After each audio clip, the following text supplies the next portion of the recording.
Hey guys, hi, welcome back once again. My name is Vaishali, and having learned quite a few things from, through, and from within human interactions, and having pursued and completed my master's in business administration and in clinical psychology, and having had the chance to work as a counselor and as a therapist over the last few years, I today wish to talk about blame or blaming somebody else or ourselves. Now, many of us, or maybe a lot of us, might have heard, would have heard, a lot of people say, don't keep blaming somebody else. You're just trying to shift your responsibilities onto somebody else. Don't keep pointing the fingers onto somebody else, but rather look at those three fingers that are pointing right back at you. Or maybe even grow up and stop blaming others. And yet, we all have, sometime or the other in our lives, blamed someone else or the other. At times, maybe even God, and at times ourselves as well. And if that was not enough, at times we also blame our fate or even our karma. And in my understanding, if many of us, or rather almost all of us, do that, it needs to serve some purpose. It needs to reveal something about ourselves to us. Because in my understanding, whatever exists within us, inside of us, amongst us, it needs to have some purpose. For in my understanding, nature never puts anything on our course within us, amongst us, that doesn't have a purpose, that doesn't have some intentionality behind it. And maybe we need to understand the purpose of its existence to be able to understand ourselves first. And maybe we just need to start looking at the reasons as to why it exists. So then let's even understand as to who blames others. Well, it is somebody who cannot accept their own flaws. It is somebody who cannot face the truth. It is somebody who cannot be honest. It is somebody who's weak and meek. It is somebody who wishes to avoid some kind of a punishment. It is somebody who feels powerless and helpless. It is somebody who cannot take accountability and responsibility. And now just let's connect a few of those aspects. When we say the blamer is somebody who points the fingers onto others and does not realize that they need to look at themselves as well, is somebody who's outsourced their resources, is somebody who's outsourced their power, and which is why they feel helpless, which is why they feel powerless. And quite naturally, anybody who feels helpless, who feels powerless, cannot take accountability and responsibility, and thereby is also not somebody who can really face the truth. And that's not to shame anybody or even go on to shaming ourselves, but let's really look at it very objectively. So there are tons of situations in our lives when we feel helpless, when we feel hopeless, when we feel powerless, and thereby are not in a position to take accountability, to act responsibly, and to respond appropriately. So let's consider a few examples over here through some movies. Let's consider the movies Haq, Tare Zameen Par, Dear Zindagi, Three Idiots, Oh My God 1, and the movie PK. Now if you look at the movie Haq, when Yami Gautam as Imran Hashmi's wife feels betrayed, feels that she's been disrespected, feels that she's been taken for granted, feels that she's had no say in her relationship, feels that she's been overlooked, feels that she's been not considered. Quite naturally, in the beginning, she is blaming her husband. She's blaming him for disrespecting her. She's blaming him for hiding the truth from her. She's blaming him for his dishonesty. She's blaming him for cheating on her. She's also blaming him for not selecting her. She's blaming him for being inconsiderate towards her. And from that aspect, if we truly understand, in the beginning, she was, or at least she felt, that she had no power in the equation, in their equation of their relationship as husband and wife. She felt that she had no rights, or rather, the title of the movie Haq, in her relationship. She felt that her haq or her rights were taken away even without her consent, wherein she was not even considered. And which is why, given that she felt powerless and helpless in the beginning, given the kind of pain that she was experiencing, she needed to blame somebody. She needed to blame the party that felt more powerful in the equation, so that she could vent it out, so that she could move it out from her system, so she could throw it out from her system through her words, through her behavior, through her actions. And in a way, it also then tells us that blaming is a real big part of grieving.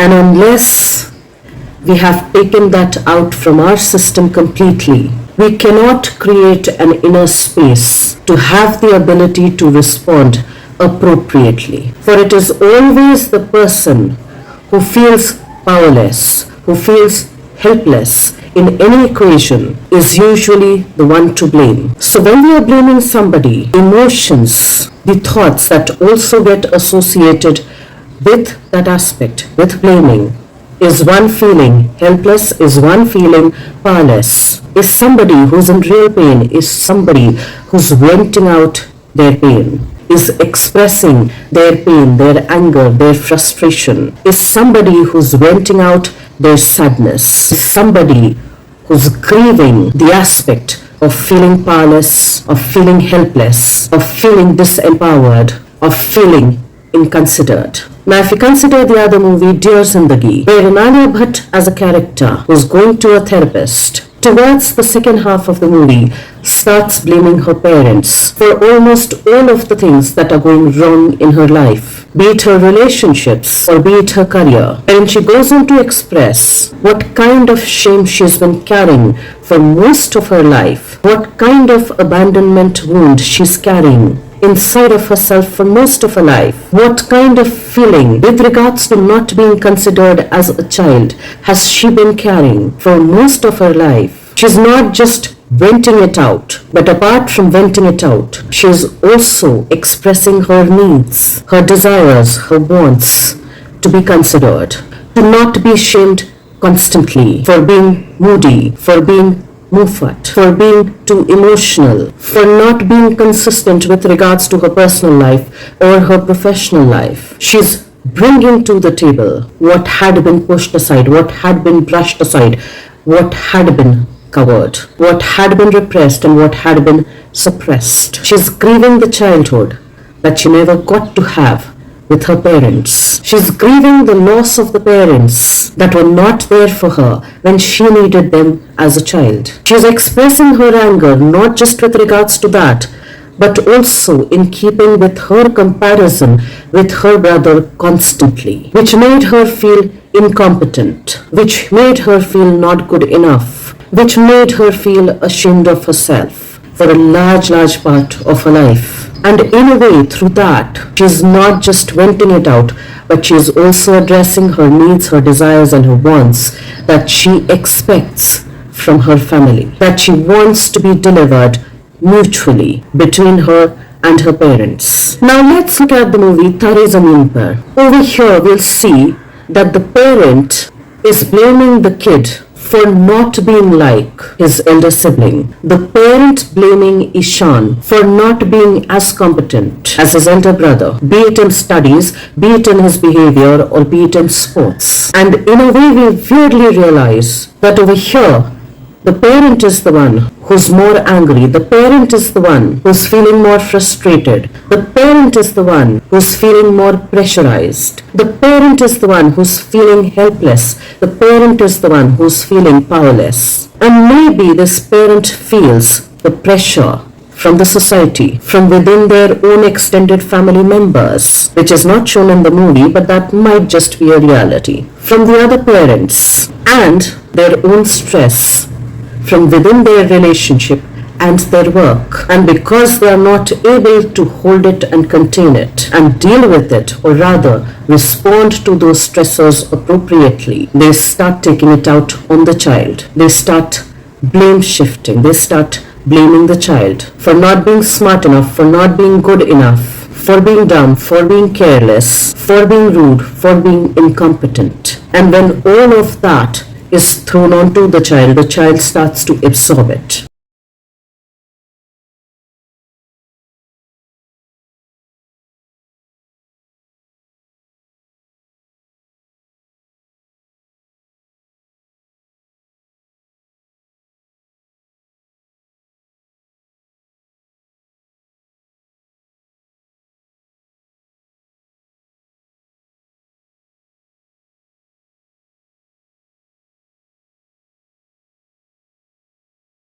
Child to some degree also starts to believe it and thereby feels shamed by it, thereby feels ashamed of themselves. And since this child feels ashamed of himself, and since it's difficult for almost all of us to deal with shame, to process shame, to hold shame, to go through shame or the feeling of shame, we either try to dodge it, run away from it, or we start to rebel. We start to be disruptive about it, wherein two thoughts might simultaneously be running through a person's head. One being, if you've already decided I'm incompetent, I'm incapable, that I'm shameless, that I'm good for nothing, that I'm careless, I might as well just show you how incompetent, how shameless I can be. And the other being, I'll push myself so hard, I'll drag myself so hard. The word that I've just used is drag. So once again, I'll push myself so hard, I'll drag myself so hard relentlessly. I'll be so hard on myself to prove it to you, to prove it to the rest of the world, that I'm probably more competent than others, or my sibling, than others that you've been comparing me with.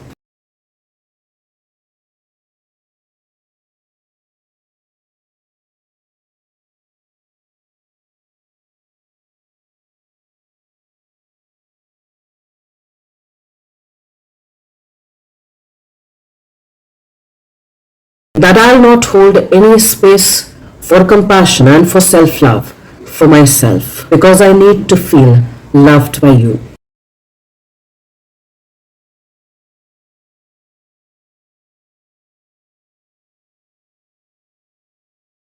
And thereby, it's your terms, it's your conditions that dictate how I feel loved, how I experience love, without any form of compassion, without any form of consideration for myself or for others.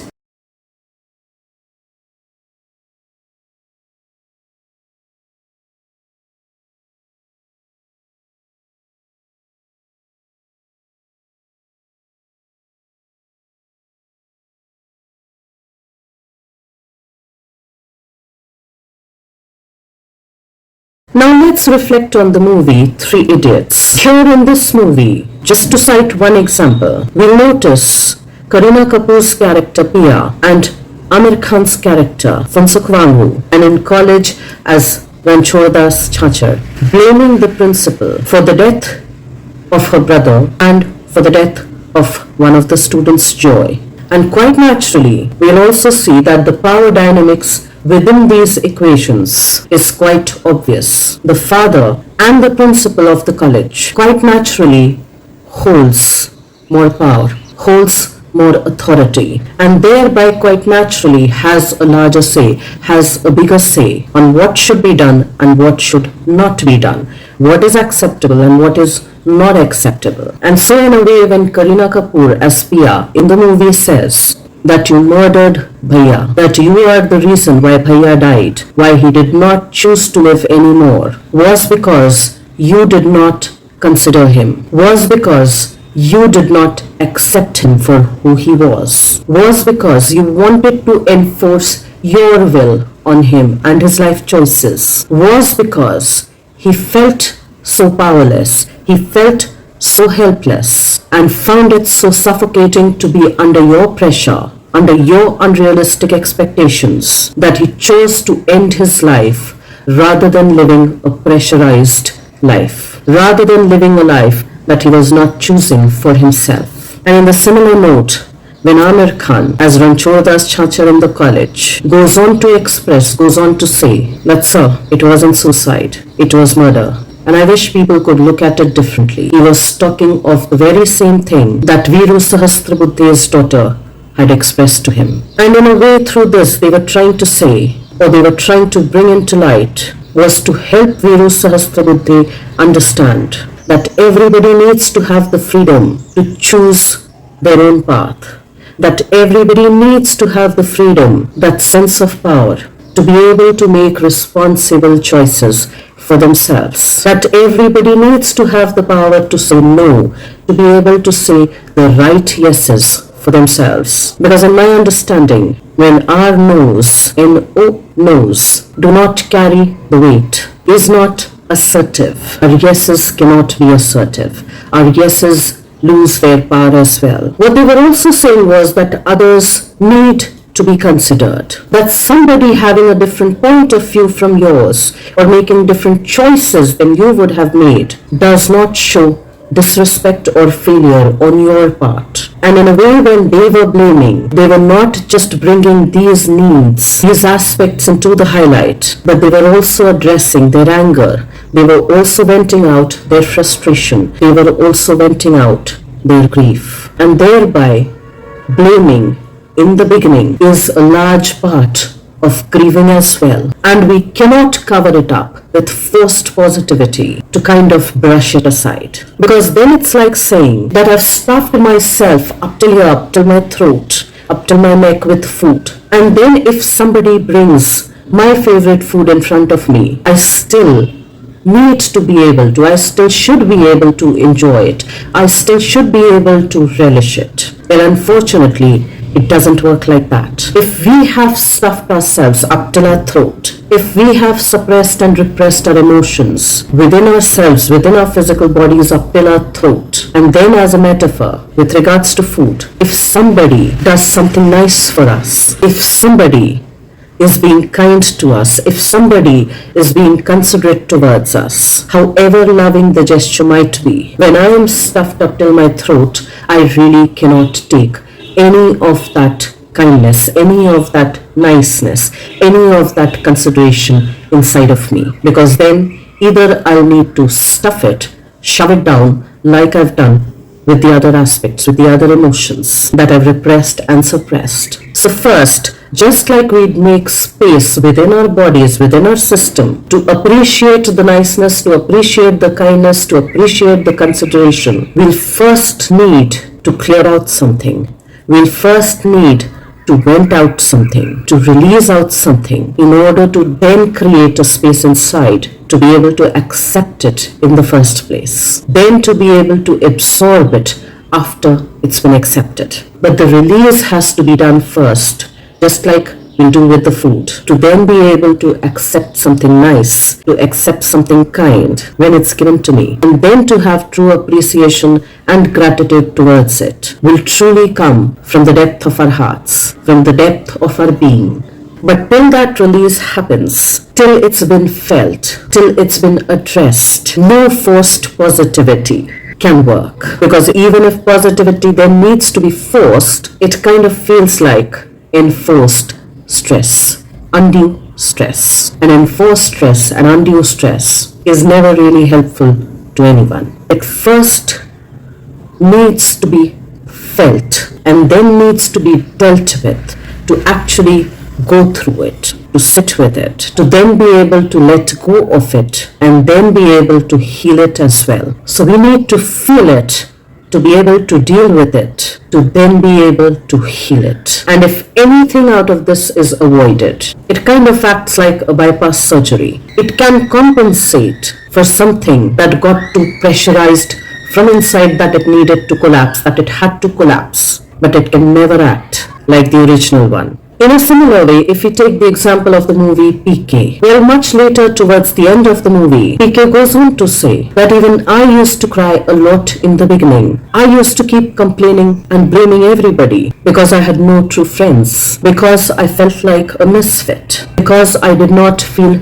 belonged, because I was made to feel like an outsider, because I had nobody else to call my own, because I had nobody to share things with, because nobody trusted me, which scared me. And quite naturally, when we are acting from a place of fear, when we are acting from a place, or rather living from a place of being afraid most of the times, quite naturally our system is feeling, our physical body is feeling a lot of stress, which over a period of time translates into chronic inflammation and thereby diseases and distresses. It's our body trying to tell us what needs to be paid attention to, where there is undue distress, where there is undue stress, which has been accumulating over a period of time. And if not paid attention to, it might need to be tended to very differently much later in life, or at least at some point in time or the other in the course of a life. And so even when he said that, we'll understand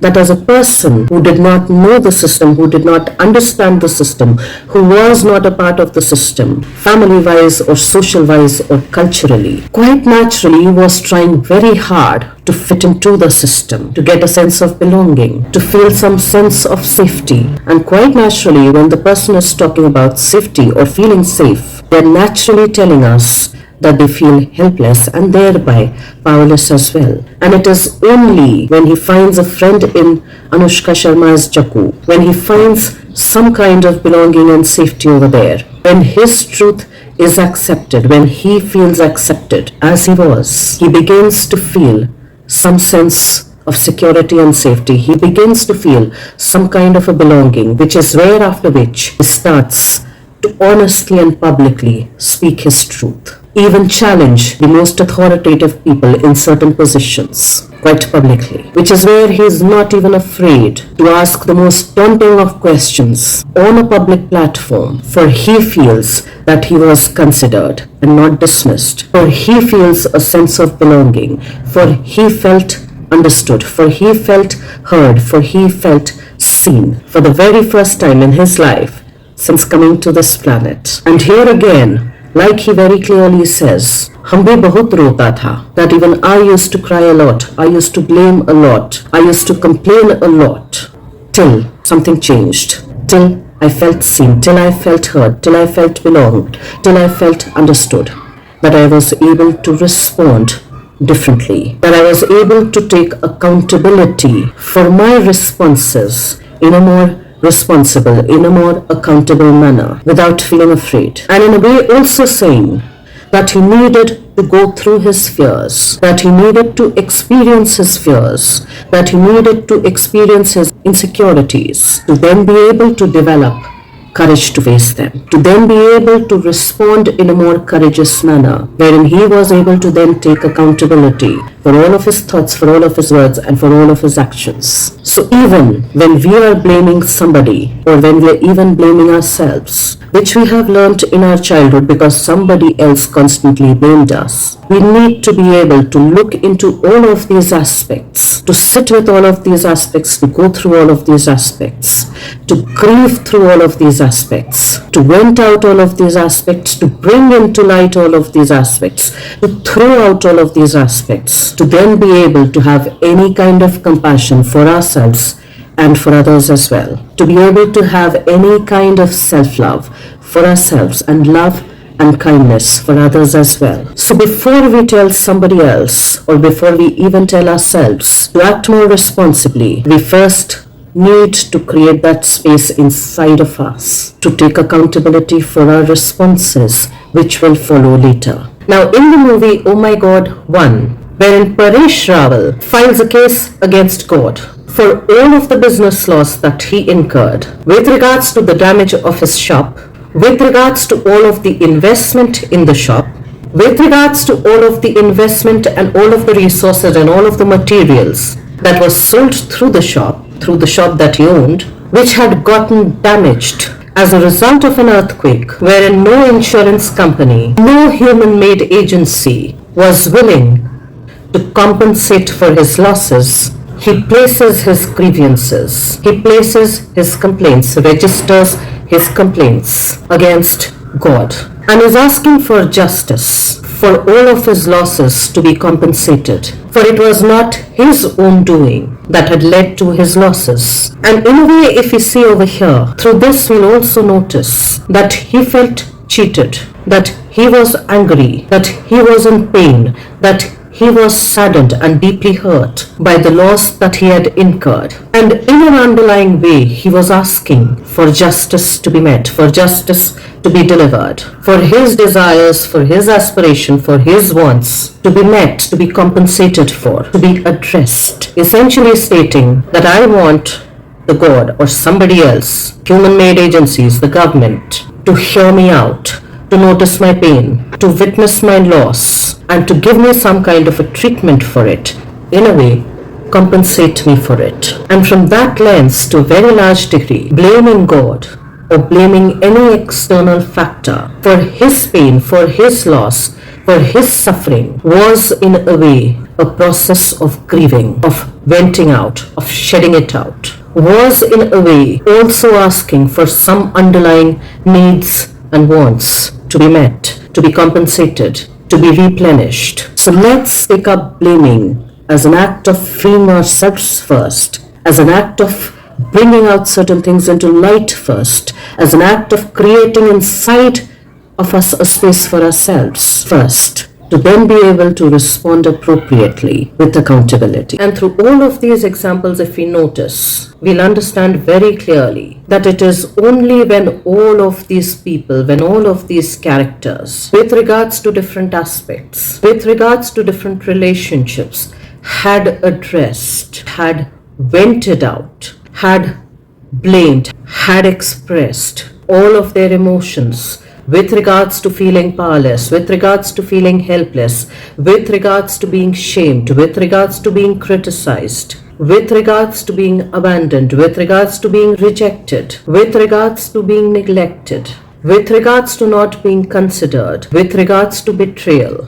with regards to things being kept away from them or hidden from them, that they were later able to respond appropriately, to make a better choice appropriately. It is only when they had cleared out their internal stuff, their suppressed and repressed stuff, through which they were able to make some space inside of them, were they able to experience compassion and kindness for themselves and for others. It was only after they had done it were they able to make some kind of space inside of them to be able to receive something, to be able to acknowledge something. And that did not happen by putting blinders on, in keeping with whatever had hurt them, in keeping with turning a blind eye towards all of the so-called negative emotions. For they actually felt them, went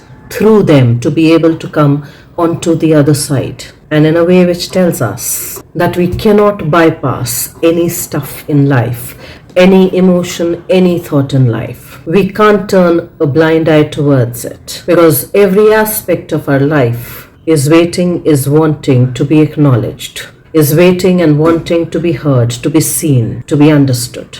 And unless we do that, we'll never be able to understand ourselves completely and fully. We'll be trying to bypass ourselves with the assumption, with the false expectation of being at peace with ourselves while we try to bypass our own selves. Let's try and acknowledge the whole of us, all spectrums of our emotions, all of our thoughts, so that we don't have to bury them inside of us and literally create a burial ground inside of our own bodies, which naturally makes us feel heavy, depleted, and sad. And just an additional note, if you're not able to vent out, if you're not able to blame somebody else because we feel unsafe, because we fear certain kinds of punishments that will come onto us if we do that, because we might be shamed by others, we can take up our journals, we can take up our diaries and just express everything over here exactly the way we feel it, exactly the way we think about it, exactly the way we're experiencing it, so as to be able to create a room for ourselves inside of ourselves. Let's carry our personal journals with us as our best friend, as somebody who holds everything for us, which we are trying to repress and suppress, so that we don't have to treat our bodies as a burial ground wherein things, emotions are suppressed and repressed, are buried inside. Let's try and do that for ourselves. And I will see you once again the next week. Till then, stay tuned in. And guys, if you do like the contextual content of these videos, please do like, share and subscribe.